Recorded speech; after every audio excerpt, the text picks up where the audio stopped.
Hello friends, एक बार फिर से स्वागत है आपका अपने यूट्यूब चैनल एग्जाम एक्सेल पर। प्रीवियस वीडियो में हम लोगों ने 1857 की क्रांति से संबंधित जितने भी इंपॉर्टेंट क्वेश्चंस हैं उनको डिस्कस किया था।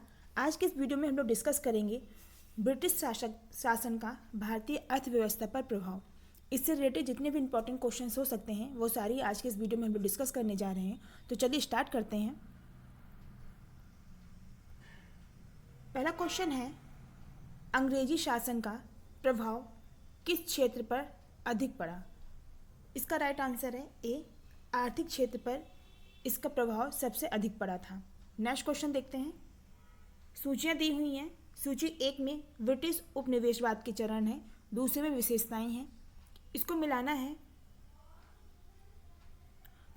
तो जो वाणिज्यिक चरण 1757 से 1813 में था, ये था एकाधिपत्य व्यापार व प्रत्यक्ष विनियोग का काल था।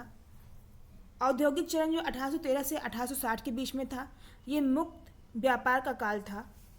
और वित्तीय पूंजीवादी 1860 से 1947 ब्रिटिश पूंजी निवेश का काल था। तो इस तरीके से हमारा ऑप्शन ए ठीक होगा। ए का 1, बी का 2, सी का 3। नेक्स्ट देखते हैं। भारत में अंग्रेजों की लूट किस महत्वपूर्ण घटना के बाद शुरू हुई थी? तो ये शुरू हुई थी प्लासी के युद्ध के पश्चात। प्लासी के युद्ध के पश्चात अंग्रेजों की जो लूट है वो शुरू हुई थी। नेक्स्ट देखते हैं। ब्रिटिश काल में भारत में निम्न में से किस भू राजस्व व्यवस्था को नहीं अपनाया गया? तो स्थायी बंदोबस्त को अपनाया गया था, रैयतबाड़ी व्यवस्था भी अपनाई गई थी भू राजस्व में, महलबाड़ी व्यवस्था भी अपनाई गई थी, लेकिन जो दहसाला व्यवस्था है उसको नहीं अपनाया गया था। इसीलिए ऑप्शन डी है वो सही नहीं है। नेक्स्ट देखते हैं। भारत में प्रथम रेल लाइन निम्नलिखित में किसने बिछवाई थी? तो जो प्रथम रेल लाइन थी वो जॉर्ज क्लार्क ने बिछवाई थी। नेक्स्ट क्वेश्चन देखते हैं।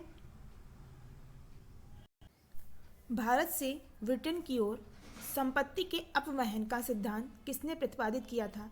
तो ये प्रतिपादित किया था दादा भाई नौरोजी ने। नेक्स्ट क्वेश्चन देखते हैं। बस 1853 ईस्वी में लॉर्ड डलहौजी ने जो पहली टेलीग्राफ लाइन शुरू की वह किसके बीच में थी? काफ़ी इंपॉर्टेंट क्वेश्चन है। तो ये शुरू की थी कलकत्ता और आगरा के बीच में, यानी कि ऑप्शन डी है वो ठीक है। नेक्स्ट क्वेश्चन देखते हैं। भारत में ब्रिटिश भू राजस्व प्रणाली का निम्नलिखित में से किसने अधिक लाभ प्राप्त किया था? तो ये सबसे अधिक लाभ इसने प्राप्त किया था जमींदारों ने। नेक्स्ट क्वेश्चन है, भारत में सबसे पहला सूती वस्त्र मिल किस शहर में स्थापित किया गया? ये भी काफ़ी इंपॉर्टेंट क्वेश्चन है। ये पहला सूती वस्त्र मिल जो है वो स्थापित किया गया था बम्बई शहर में। नेक्स्ट क्वेश्चन देखते हैं। अंग्रेजों द्वारा बनाई गई भू राजस्व व्यवस्था की निम्न प्रणालियों में से कौन सी कृषकों के हितों को अधिक सुरक्षा प्रदान करती थी? तो कृषकों के हितों को जो सबसे अधिक सुरक्षा प्रदान करती थी वो थी मद्रास प्रांत की रैयतबाड़ी भू व्यवस्था, यानी कि ऑप्शन बी ठीक है। नेक्स्ट क्वेश्चन है, किसके द्वारा बंगाल और बिहार का स्थायी बंदोबस्त, इसको इस्तमारारी बंदोबस्त भी कहते हैं, ये शुरू किया गया था? ये शुरू किया गया था लॉर्ड कॉर्नवालिस के समय में। काफ़ी इंपॉर्टेंट क्वेश्चन है। लॉर्ड कॉर्नवालिस ने बंगाल और बिहार का स्थायी बंदोबस्त शुरू किया था। नेक्स्ट क्वेश्चन देखते हैं। ब्रिटिश सरकार ने भारत में स्थायी बंदोबस्त कब लागू किया? यह भी काफ़ी इंपॉर्टेंट क्वेश्चन है। भारत में स्थायी बंदोबस्त ब्रिटिश शासन ने लागू किया था 1793 ईस्वी में, यानी कि ऑप्शन बी ठीक है। नेक्स्ट क्वेश्चन देखते हैं। रैयतबाड़ी व्यवस्था कब लागू की गई थी? ये भी काफ़ी इंपॉर्टेंट है। रैयतबाड़ी व्यवस्था जो है वो 1820 ईस्वी में लागू की गई थी, यानी ऑप्शन सी ठीक है। नेक्स्ट क्वेश्चन देखते हैं। पहली बार औपचारिक रूप से महलबाड़ी प्रथा कब लागू की गई थी? पहली बार औपचारिक रूप से महलबाड़ी प्रथा जो है वो 1822 ईस्वी में लागू की गई थी। नेक्स्ट क्वेश्चन देखते हैं। स्थायी बंदोबस्त जिन क्षेत्रों में लागू किए गए उनमें शामिल हैं बंगाल, बिहार, उड़ीसा, मद्रास के उत्तरी जिले या बनारस। तो इसमें से बताना है कौन कौन से शामिल है। बंगाल, बिहार, उड़ीसा, मद्रास के उत्तरी जिले, बनारस, ये सारे ही इसमें शामिल हैं, यानी कि जो ऑप्शन डी है वो ठीक है।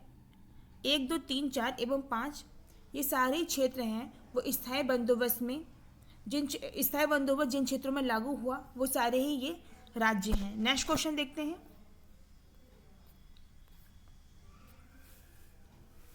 अंग्रेजी शासनकाल में भारत का कौन सा क्षेत्र अफीम उत्पादन के लिए प्रसिद्ध था? अफीम उत्पादन के लिए प्रसिद्ध था बिहार। नेक्स्ट है 18वीं सदी में बंगाल में बस उद्योग के पतन के लिए उत्तरदायी कारण था।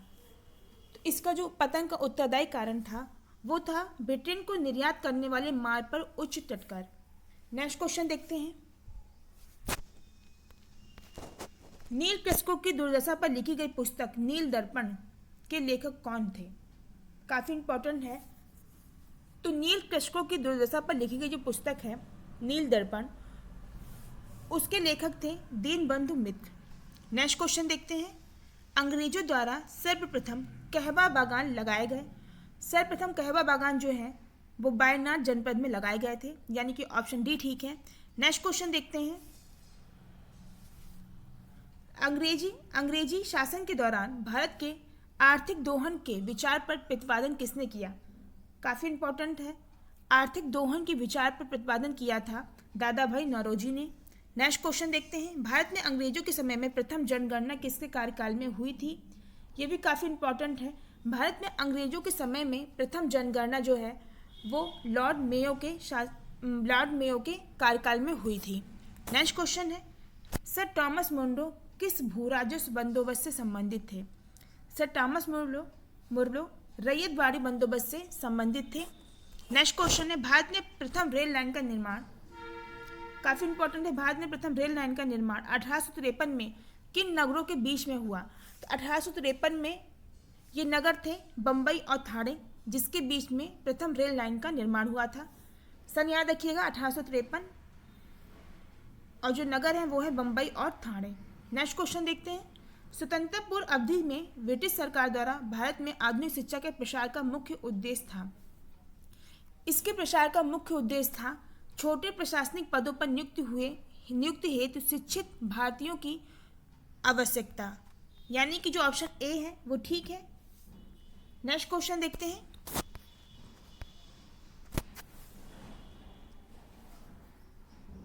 रैयतवाड़ी व्यवस्था जिन क्षेत्रों में लागू की गई उनमें शामिल थे। इसमें से बताना है कि रैयतवाड़ी व्यवस्था जिन क्षेत्रों में लागू हुई वो कौन कौन से थे। क्षेत्र दिए हैं मद्रास प्रेसिडेंसी, बम्बई प्रेसिडेंसी, पूर्वी बंगाल, असम या फिर कुर्ग।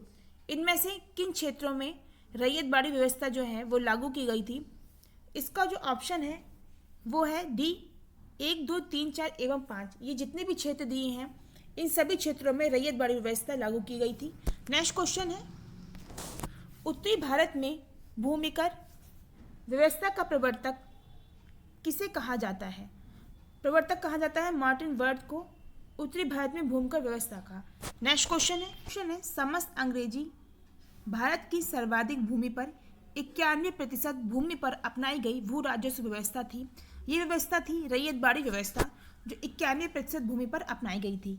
नेक्स्ट क्वेश्चन देखते हैं। भारत में उपनिवेशी काल में हिंटरी आयोग का 1929 का उद्देश्य क्या था? तो इसका उद्देश्य था श्रमिकों की मौजूदा परिस्थितियों पर प्रतिवेदन पर सिफारिश प्रस्तुत करना, यानी कि ऑप्शन जो बी है वो ठीक है। नेक्स्ट क्वेश्चन देखते हैं। भारत में भारतीय द्वारा 1881 में स्थापित हुआ तथा उनके प्रबंध में चलने वाला सीमित देयता का प्रथम बैंक था। सीमित देयता का प्रथम बैंक अवध कॉमर्शियल बैंक था, यानी कि ऑप्शन बी ठीक है। नेक्स्ट क्वेश्चन देखते हैं। अंग्रेजों द्वारा रैयतवाड़ी बंदोबस्त लागू किया गया था। ये लागू किया था मद्रास प्रेसिडेंसी एवं बम्बई प्रेसिडेंसी पे। नेक्स्ट क्वेश्चन है।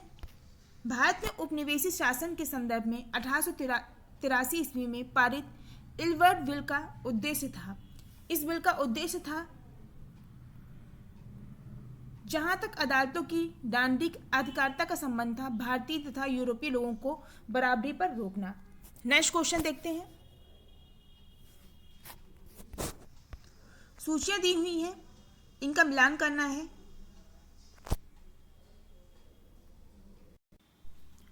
बड़े सामंतों को आवंटित भूमि, तो ये संबंधित है जागीरदारी प्रणाली से। नेक्स्ट है मालगुजारी के इजारेदारों अथवा तहसीलदारों को आवंटित भूमि, तो ये संबंधित है जमींदारी प्रणाली से। नेक्स्ट है उप किराएदारी पर देने, गिरवी रखने, हस्तांतरण करने, उपहार देने या विक्रय करने के अधिकार सहित प्रत्येक किसान को आवंटित भूमि, तो ये संबंधित है रैयतबाड़ी प्रणाली से। लास्ट में ग्राम स्तर पर की गई भू राजस्व बंदोबस्त, तो ये संबंधित है महलबाड़ी प्रणाली से। तो इस तरीके से हमारा जो ऑप्शन है वो बी ठीक होगा। ए का 1, बी का 4, सी का 2 और डी का 3। नेक्स्ट देखते हैं 34 है। ब्रिटिश शासन के दौरान भारत में उद्योगों का कोई स्वतंत्र विकास नहीं हुआ। इसका कारण था भारी उद्योगों का अभाव। नेक्स्ट क्वेश्चन देखते हैं। यद्यपि भारत के व्यापार पर 1813 के चार्टर एक्ट द्वारा कंपनी के एकाधिकार को समाप्त कर दिया गया, परंतु फिर भी किस वस्तु का व्यापार केवल कंपनी के लिए ही सुरक्षित रखा गया था? ये रखा गया था चाय के लिए। यद्यपि भारत के व्यापार का 1813 के चार्टर एक्ट द्वारा कंपनी के एकाधिकार को समाप्त कर दिया गया था, फिर भी चाय का व्यापार केवल कंपनी के लिए ही सुरक्षित रखा गया था। नेक्स्ट क्वेश्चन देखते हैं। ब्रिटिश ईस्ट इंडिया कंपनी का व्यापारिक अधिकार अंतिम रूप से किस एक्ट के तहत समाप्त किया गया? अंतिम रूप से समाप्त किया गया था ये 1833 का चार्टर एक्ट के द्वारा। काफी इंपॉर्टेंट है। नेक्स्ट क्वेश्चन देखते हैं। स्थायी बंदोबस्त 1793 के अंतर्गत जमींदारों से अपेक्षा की गई कि वे खेतीहीनों को पट्टा जारी करेंगे। अनेक जमींदारों ने पट्टा जारी नहीं किए। इसका कारण ये था कि जमींदारों के ऊपर कोई सरकारी नियंत्रण नहीं था। इस तरीके से जो ऑप्शन बी है वो ठीक है। जमींदारों के ऊपर कोई सरकारी नियंत्रण नहीं था। नेक्स्ट क्वेश्चन देखते हैं। ब्रिटिश भू राजस्व व्यवस्था के संदर्भ में इन कथनों पर विचार करना है। इसमें से बताना है कि सही कथन कौन सा है। पहला, स्थायी बंदोबस्त के तहत सरकार ने जमींदारों से हमेशा के लिए लगान निश्चित किया, इसी कारण इसे स्थायी बंदोबस्त कहा गया। नेक्स्ट है, रैयतबाड़ी व्यवस्था के तहत सरकार ने रैयतों को लगान निश्चित किए, इसी कारण इसे रैयतबाड़ी व्यवस्था कहा गया।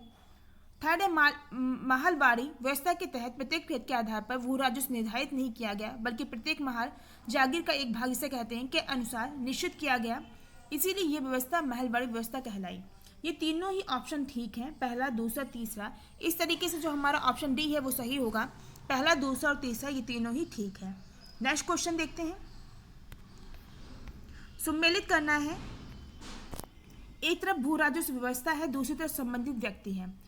स्थायी बंदोबस्त जो है वो Cornwallis, Charles grant, John saw से संबंधित है। रैयतबाड़ी व्यवस्था से संबंधित है कैप्टन रीड, टॉमस मोन्रो, एलिफिंस्ट।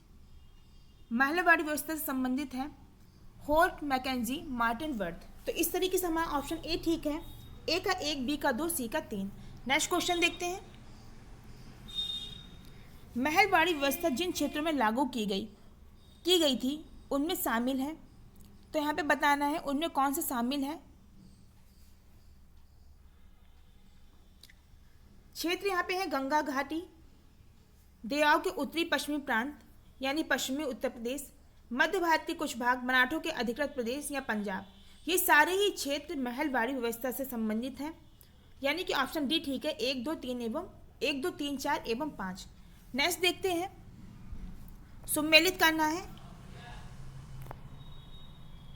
सूची 1 में है काश्तकारी अधिनियम और दूसरी तरफ वर्ष दिए हुए हैं। बंगाल काश्तकारी अधिनियम है, ये 1885 में आया था। अवध लगान अधिनियम एवं मद्रास काश्तकारी विधेयक 1886। दक्कन काश्तकारी अधिनियम 1879।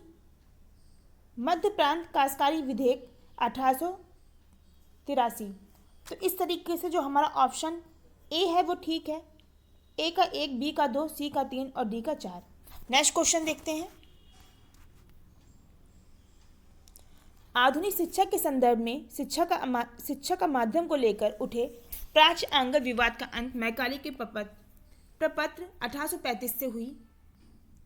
इसके अनुसार किस भाषा को भारत में शिक्षा का माध्यम स्वीकार किया गया? इसके अनुसार अंग्रेजी भाषा को भारत में शिक्षा का माध्यम स्वीकार किया गया था। नेक्स्ट क्वेश्चन देखते हैं। भारतीय शिक्षा का मैग्ना कार्टा, इसे महाअधिकार पत्र भी कहा जाता है, ये किसको कहा जाता है? तो भारतीय शिक्षा का मैग्ना कार्टा वुड के घोषणा पत्र 1854 को कहा जाता है। काफी इंपॉर्टेंट क्वेश्चन है। नेक्स्ट क्वेश्चन देखते हैं।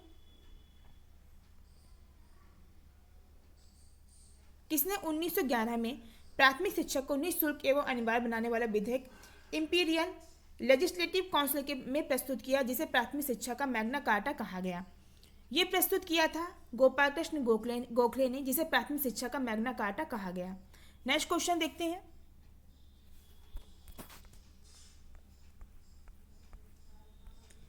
शिक्षा से संबंधित आयोग समिति की पहचान करना है। यहाँ पे है हटान समिति जो है 1929 सही है। लिट्से आयोग 1929, सिप्रू समिति जो है 1934, सार्जेंट योजना 1944। तो ये सभी शिक्षा से संबंधित थे। इस तरीके से ऑप्शन डी ठीक है। 1, 2, 3 एवं 4। नेक्स्ट देखते हैं। किस सिद्धांत का यह अर्थ है कि शिक्षा समाज के उच्च वर्ग को दी जाए और इस वर्ग से छन छन कर शिक्षा का प्रभाव जनसाधारण तक पहुंचे? तो ये है अधोन्मुखी निस्यंदन का सिद्धांत, यानी कि ऑप्शन हमारा जो ए है वो ठीक है। इस सिद्धांत का ये अर्थ था कि शिक्षा जो है वो समाज के उच्च वर्ग को दी जाए और वहाँ से शिक्षा जो है वो छन छन कर जो जनसाधारण है उन तक पहुँचेगी। नेक्स्ट क्वेश्चन देखते हैं। भारत में आधुनिक शिक्षा का जन्मदाता किसे कहते हैं? चार्ल्स ग्रांट को भारत में आधुनिक शिक्षा का जन्मदाता कहा जाता है। ऑप्शन ए ठीक है। नेक्स्ट क्वेश्चन देखते हैं। हिंदू कॉलेज कलकत्ता 1817 में इसकी स्थापना हुई, जो कि पाश्चात्य पद्धति पर उच्च शिक्षा देने का प्रथम कॉलेज था, जिसका धार्मिक शिक्षा से कोई संबंध नहीं था। इसकी स्थापना किसने की थी? इसकी स्थापना की थी डेविड हेयर ने। काफ़ी इंपॉर्टेंट क्वेश्चन है। हिंदू कॉलेज कलकत्ता में जो इसकी स्थापना हुई थी 1817 में, और इसकी स्थापना की थी डेविड हेयर ने। नेक्स्ट क्वेश्चन देखते हैं। भारतीय दस्तकारी उद्योग के पतन के कारण थे। पहला है अंग्रेजों द्वारा भारतीय बुनकरों के तैयार माल को कम से कम मूल्य पर लेना। सेकेंड है अंग्रेजों द्वारा कच्चे माल पर नियंत्रण। थर्ड है इंग्लैंड में आयात की जाने वाली भारतीय वस्तु पर भारी आयात कर। ये सारे ही कारण थे भारतीय दस्तकारी उद्योग के पतन के, यानी कि ऑप्शन डी ठीक है। नेक्स्ट क्वेश्चन देखते हैं। भारत में अनौद्योगिकरण या प्राक औद्योगिकरण जिसको कहते हैं, इसकी अवधि क्या थी? यहाँ पे आपको अवधि बतानी है कि प्राक औद्योगिकरण की अवधि क्या थी। इसकी अवधि थी 1800 से 1850, यानी कि ऑप्शन बी ठीक है। नेक्स्ट क्वेश्चन देखते हैं। भारत में आधुनिक उद्योगों की स्थापना कब आरंभ हुई? भारत में आधुनिक उद्योगों की स्थापना जो है वो 1850 ईस्वी में प्रारंभ हुई थी, यानी कि ऑप्शन डी ठीक है। नेक्स्ट क्वेश्चन देखते हैं। भारतीय बुनकरों को दयनीय हालत पर किस गवर्नर जनरल ने टिप्पणी की कि इनका दुख दर्द समूची इतिहास में अतुलनीय है? कपड़ा बुनकरों की हड्डियों से भारत की धरती सफ़ेद हो गई है। तो ये जो कथन है ये कहा था विलियम बेंटिक ने कि इनका दुख समूची इतिहास में अतुलनीय है, कपड़ा बुनकरों की हड्डियों से भारत की जो धरती है वो सफ़ेद हो गई है। नेक्स्ट क्वेश्चन देखते हैं।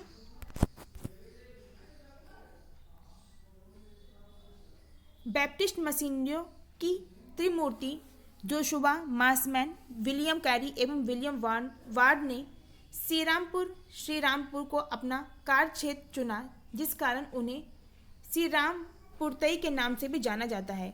ये श्रीरामपुर स्थित है, ये स्थित है बंगाल में। नेक्स्ट क्वेश्चन देखते हैं। भारत में रेलवे के निर्माण के कारण थे। पहला है ऑप्शन में कि ब्रिटिश उद्योगों में उत्पादित वस्तुओं की तेजी से खपत एवं ब्रिटिश उद्योगों के लिए भारत में विभिन्न भागों में कच्चे माल की आपूर्ति। सेकेंड है विस्तृत भारतीय साम्राज्य को एक राजनीतिक प्रशासनिक सूत्र में आबद्ध करना। थर्ड है आंतरिक विद्रोह एवं बाह्य आक्रमण के दौरान सेना का तेजी से आवागमन। ये तीनों ही भारत में रेलवे के निर्माण के कारण थे, यानी कि ऑप्शन डी ठीक है उपयुक्त सभी। नेक्स्ट देखते हैं। किसने भारत में रेलवे की स्थापना को आधुनिक उद्योग का अग्रदूत ने जननी की संज्ञा दी? काफ़ी इंपॉर्टेंट है। ये दी थी कार्ल मार्क्स ने। इन्होंने भारत में रेलवे की जो स्थापना है उसको आधुनिक भारत का अग्रदूत या आधुनिक भारत की जननी की संज्ञा दी थी। नेक्स्ट क्वेश्चन है पहली आधुनिक पटसन मिल स्थापित हुई। काफ़ी इंपॉर्टेंट है। पहली आधुनिक पटसन मिल जो है वो रिस्टा जो बंगाल में है वहाँ स्थापित हुई थी। नेक्स्ट क्वेश्चन देखते हैं। पहले आधुनिक लौह इस्पात उद्योग की स्थापना कहाँ हुई? लौह लोहा इस्पात उद्योग की स्थापना जो है वो हुई थी बिहार में, यानी कि ऑप्शन ए ठीक है। नेक्स्ट क्वेश्चन देखते हैं।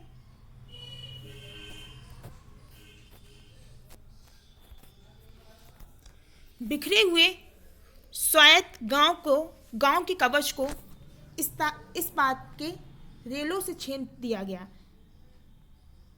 जिससे उनके जीवन रथ का हास हो गया। ये किसने कहा था? ये कहा था बुकानन ने कि बिखरे हुए स्वायत्त गांव के कवच को इस्पात के रेलों से छेद दिया गया, जिससे उनके जीवन रथ का ह्रास हो गया। ये बुकानन का कथन है। नेक्स्ट देखते हैं। भारतीय राजाओं द्वारा कर लेने सूर्य द्वारा भूमि से पानी लेने के समान था, जो कि पुनः वर्षा के रूप में भूमि पर उर्वरता देने के लिए वापस आता था।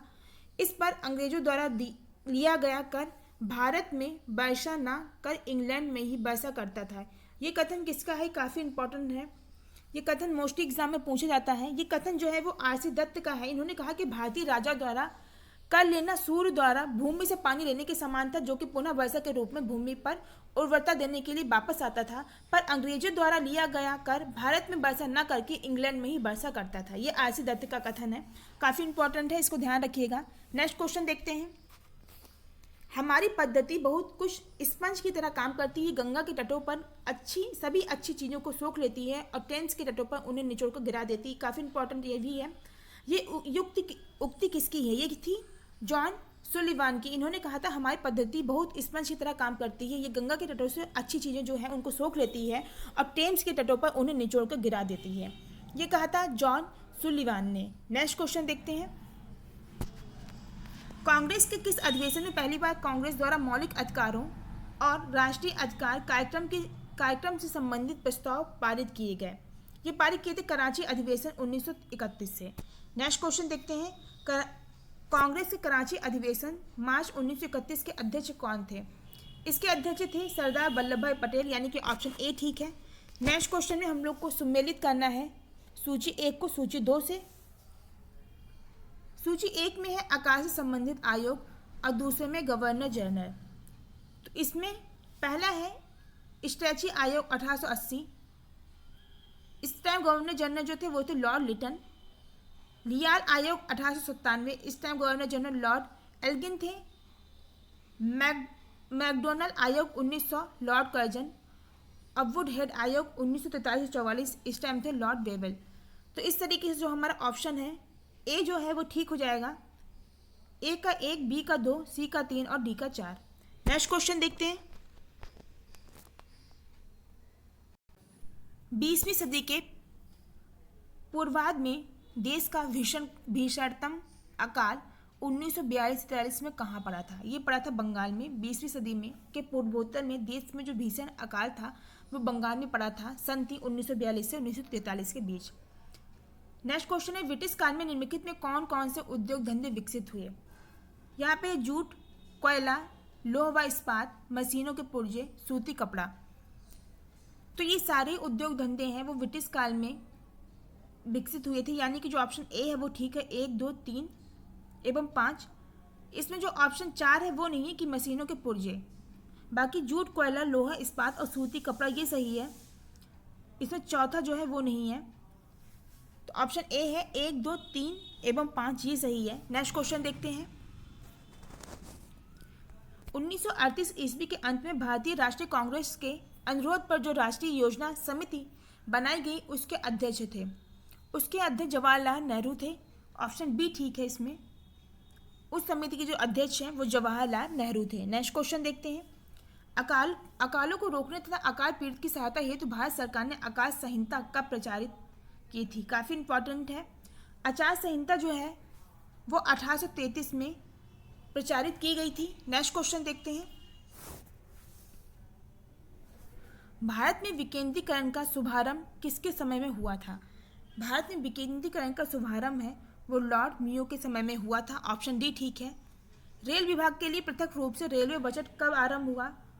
ये आरंभ हुआ था 1925 ईस्वी में। रेल विभाग के लिए पृथक रूप से रेलवे बजट जो है वो 1925 ईस्वी में लागू हुआ था। नेक्स्ट क्वेश्चन देखते हैं। ब्रिटिश नागरिकों को सर्वप्रथम किस वर्ष भारत में भूमि खरीदने एवं बसने की अनुमति मिली? काफ़ी इंपॉर्टेंट है। ब्रिटिश नागरिकों को सर्वप्रथम 1833 में भारत में भूमि खरीदने एवं बसने की अनुमति मिली थी। नेक्स्ट क्वेश्चन देखते हैं। The economic history of India के लेखक कौन है? इसके लेखक रमेश चंद्र दत्त हैं, यानी कि ऑप्शन बी ठीक है। The economic history of India के लेखक रमेश चंद्र दत्त हैं। नेक्स्ट है, भारत में इस्पात का उत्पादन सर्वप्रथम कब प्रारंभ हुआ? भारत में इस्पात का जो उत्पादन है वो 1913 में सर्वप्रथम प्रारंभ हुआ था। ऑप्शन बी ठीक है। नेक्स्ट क्वेश्चन है, अंग्रेज घुसपैठियों ने भारत के करघे को तोड़ डाला और चरखे को नष्ट कर दिया। काफ़ी इंपॉर्टेंट है। बताना ये कथन किसका था? ये कथन था कार्ल मार्क्स का। इन्होंने कहा था कि अंग्रेज घुसपैठियों ने भारत के करघे को तोड़ डाला और चरखे को नष्ट कर दिया। नेक्स्ट क्वेश्चन है, दादा भाई नौरोजी ने अंग्रेजों द्वारा किए गए किस कार्य को अनिष्टों का अनिष्ट की संज्ञा दी? काफी इंपॉर्टेंट है। दादा भाई नौरोजी ने अंग्रेजों द्वारा किए गए धन के निकास को अनिष्टों का अनिष्ट की संज्ञा दी थी। नेक्स्ट क्वेश्चन देखते हैं। यह कथन भारत और इंग्लैंड के आर्थिक हित प्रत्येक क्षेत्र में टकराते हैं किसका है? काफ़ी इंपॉर्टेंट है। यह कथन है जवाहरलाल नेहरू का। इन्होंने कहा था कि भारत और इंग्लैंड के आर्थिक हित प्रत्येक क्षेत्र में टकराते हैं। नेक्स्ट क्वेश्चन है, poverty and un British rule in India के लेखक कौन है? काफ़ी इंपॉर्टेंट है। Poverty and un British rule in India के लेखक हैं A.G. Rana day. Next question देखते हैं। भारतीय अर्थविदों में शामिल हैं दादा भाई Naoroji, R.C. Dutt, M.G. राणाडे, D.N. Gadgil, Gopal Krishna Gokhale और K.T. शाह। इनमें से भारतीय अर्थविदों में कौन कौन शामिल है ये बताना है। कि सारे ही जो है वो भारतीय अर्थविदों में शामिल है, यानी कि जो हमारा ऑप्शन डी है वो सही है कि इनमें से ये सभी शामिल है। नेक्स्ट क्वेश्चन देखते हैं। सर थॉमस हॉलैंड के सभापतित्व में भारतीय औद्योगिक आयोग का गठन कब हुआ? इस आयोग का गठन हुआ था 1916 ईस्वी में, यानी कि ऑप्शन सी ठीक है। नेक्स्ट क्वेश्चन देखते हैं। पहला औद्योगिक सम्मेलन किस वर्ष आयोजित किया गया? ये आयोजित किया गया था 1907 ईस्वी में। ऑप्शन सी ठीक है इसमें। नेक्स्ट क्वेश्चन है, 1925 में सरकार द्वारा गठित भारतीय आर्थिक जांच समिति के अध्यक्ष कौन थे? सरकार द्वारा गठित भारतीय आर्थिक जांच समिति के जो अध्यक्ष थे वो एम विश्वेश्वरैया थे। नेक्स्ट क्वेश्चन देखते हैं।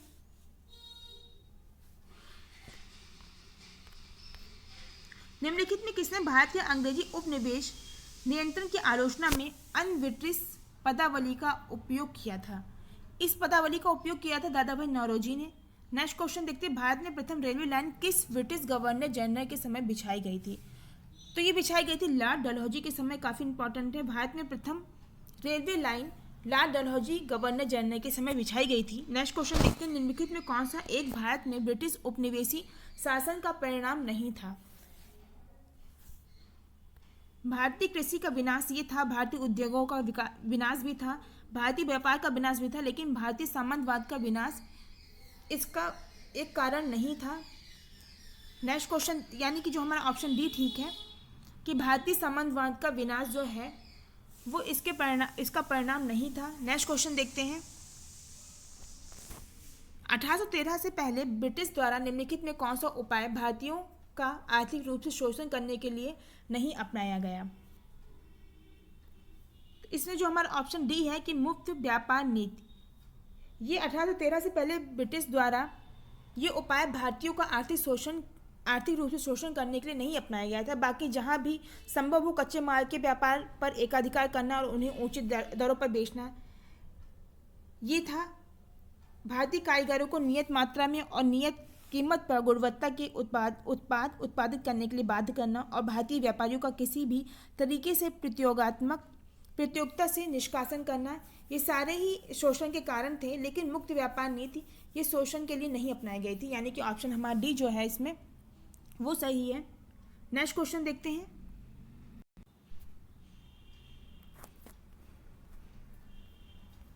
दादा भाई नौरोजी द्वारा उनकी कृति poverty and un British rule in India में प्रस्तुत किए गए अववहन सिद्धांत शब्द को निम्नलिखित कथनों में कौन सा एक समुचित रूप से परिभाषित करता है।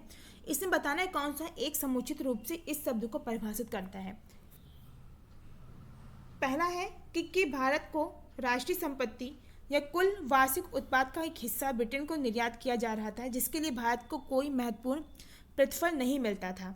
नेक्स्ट देखते हैं कि भारत के संसाधनों का ब्रिटेन के हित में उपयोग किया जा रहा था। सी है कि ब्रिटिश उद्योगपतियों का साम्राज्यिक शक्ति के संरक्षण के अधीन भारत में निवेश करने के अवसर दिए जा रहे थे। डी है कि ब्रिटिश वस्तुएं भारत में आयातित की जा रही थी, जिससे देश दिनों दिन आधिकारिक गरीब होता जा रहा था। तो इस तरीके से सबसे सटीक जो है वो ए है कि भारत की राष्ट्रीय संपत्ति या कुल वार्षिक उत्पाद का एक हिस्सा ब्रिटेन को निर्यात किया जा रहा था, जिसके लिए भारत को कोई महत्वपूर्ण प्रतिफल नहीं मिलता था। नेक्स्ट क्वेश्चन देखते हैं। भारत में उपनिवेशी शासनकाल में होम चार्जेस भारत से संबंधित दोहन का महत्वपूर्ण अंग था। निम्नलिखित में कौन सी निधियां होम चार्जेस की संगठक थी। इसमें से बताना है, पहली लंदन में इंडिया ऑफिस के भरण पोषण के लिए प्रयोग में लाई जाने वाली निधि। सेकेंड है भारत में कार्यरत अंग्रेजी कर्मचारियों के वेतन तथा पेंशन देने हेतु प्रयोग में लाई जाने वाली निधि। थर्ड है भारत के बाहर हुई युद्धों को लड़ने में अंग्रेजों द्वारा प्रयोग में लाई जाने वाली निधि। तो इस तरीके से ये तीनों ही थी।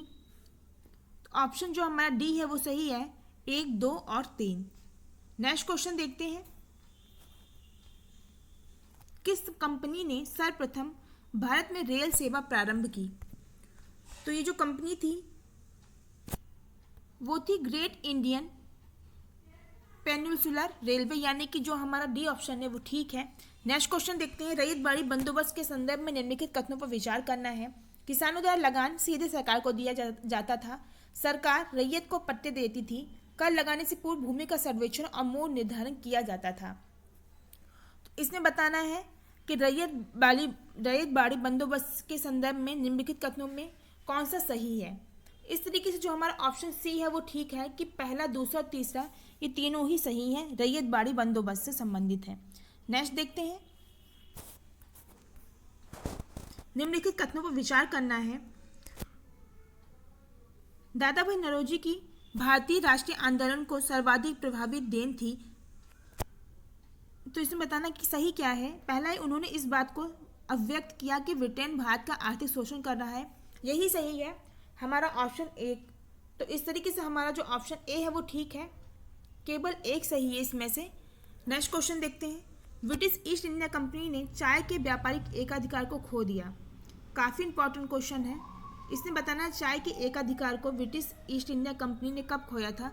ऑप्शन सी ठीक है, 1833 के चार्टर एक्ट के द्वारा। तो फ्रेंड्स ये थी हमारी आज की वीडियो। इसमें इस चैप्टर से संबंधित जितने भी इंपॉर्टेंट क्वेश्चंस हो सकते थे वो हम आपके लिए लेके आए हैं। वीडियो का पसंद आई हो तो वीडियो को लाइक करिएगा, ज़्यादा से ज़्यादा शेयर करिए। साथ ही जो लोग भी हमारे चैनल पर नए हैं वो चैनल को सब्सक्राइब कर लीजिए, बेल आइकन का बटन दबा दीजिए, जिससे आगे आने वाली जो भी इंपॉर्टेंट और लेटेस्ट वीडियोज हैं उनका नोटिफिकेशन आपको टाइम से मिल सके। मिलते हैं नेक्स्ट वीडियो में, तब तक अपना ख्याल रखिए, खुश रहिए। Thank you.